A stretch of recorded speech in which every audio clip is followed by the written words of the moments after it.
warahmatullahi wabarakatuh. Alhamdulillahirrahmanirrahim. Allahumma shalli ala sayyidina Muhammad wa ala sayyidina Muhammad. Alhamdulillah kita bisa bertemu dalam rangka tentang puasa Muharram. Yang mana puasa Muharram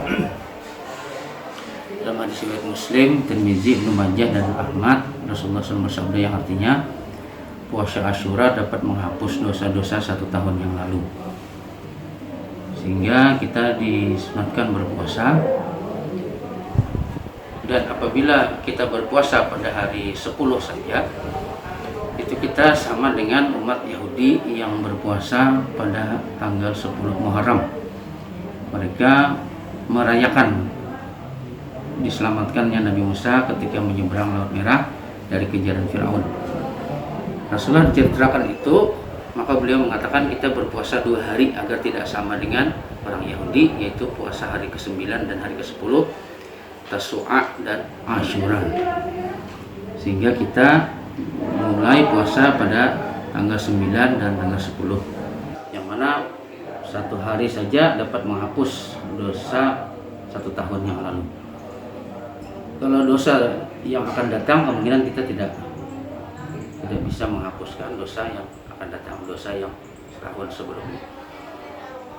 Bila untuk di masa pandemi ini,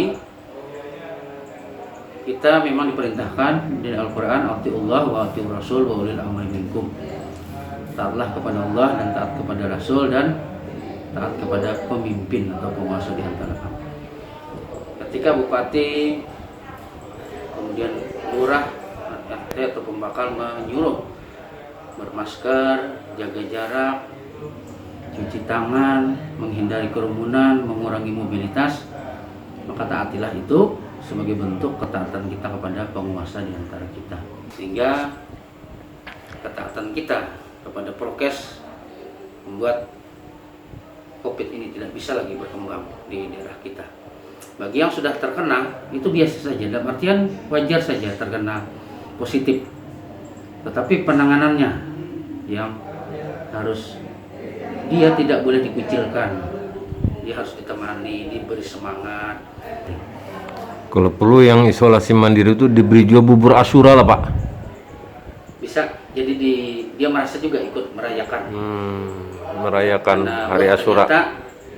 Sini bulan Asyura ternyata. Gitu.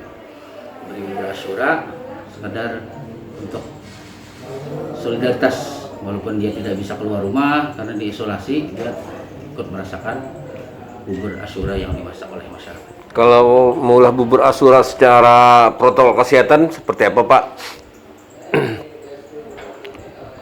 Seperti biasa, yang mengerjakan pakai masker, jaga jarak, kemudian menggunakan sarung tangan, kemudian memasak, dan tidak banyak orang, tidak sebanyak yang sebelum adanya COVID-19. Yang tadinya 20 orang, 10 orang saja cukup untuk memasak bubur Asyura. Kemudian setelah masak, itu biasanya diumumkan di pengeras suara, disuruh masyarakat untuk mengambil bubur Asyura tersebut dan bisa memasak bubur Asyura dengan menjaga protokol kesehatan, kemudian membagikannya juga dengan menggunakan protokol kesehatan.